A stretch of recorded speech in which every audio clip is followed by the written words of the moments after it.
brought up a lot of the new names that NXT 2.0 threw out there. I have a feeling you don't necessarily tune into the network to watch Level Up, but I'm curious if a clip from last week made it across your social feed. Did you see the ring entrance of Quincy Elliott before his match against Zion Quinn? No, I did not, but I have seen. Comes out on a scooter bouncing. Oh, you know what? I did see it. I did see it. I take it back. I did see it. What I was thinking of was I saw him and Nikita Lyons doing like a backstage Instagram backstage or something before a live event. At a live event, yeah, at one of the coconut shows. And look, I remember when that kid came in, man.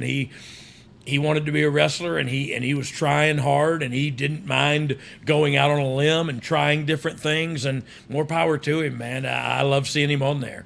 Even at his tryout, I remember him coming out in his Missy Elliott-like outfit, and it was amazing. I mean, he was all eyes on him, and for sure. When trying to recruit talent, it's one of those things that you look for, that magical X factor and magnetic attraction that, as an audience member or fan, makes me want to see more. And look, that guy, you can look at him. He does not look like a professional wrestler. He does not look like but he brings something to the table, excuse me, that not only keeps me interested, it's kept him employed. And while some people came who were in better shape and who could wrestle better than him, they didn't bring to the table what he brought to the table. And that was like a fierce boldness of, I'm going to get your attention and keep it. And that he did. You know what I mean? And he still does it to this day. So kudos for him, man.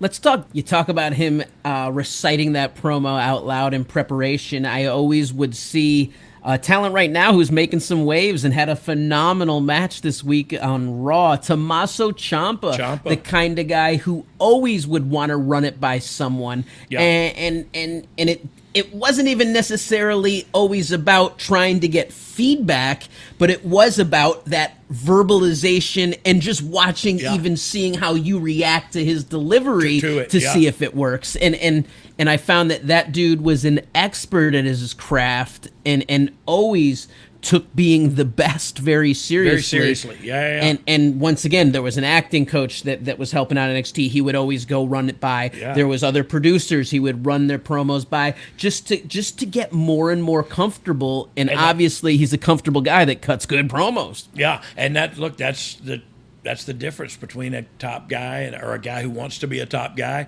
and a guy who's just having a good time.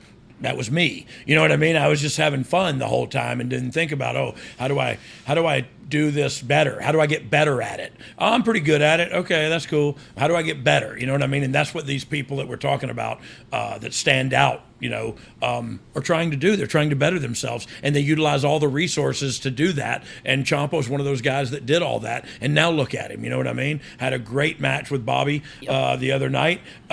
Didn't win the match, but man, what a positive thing for him to have that kind of match for the title on the main roster. Good for him, man.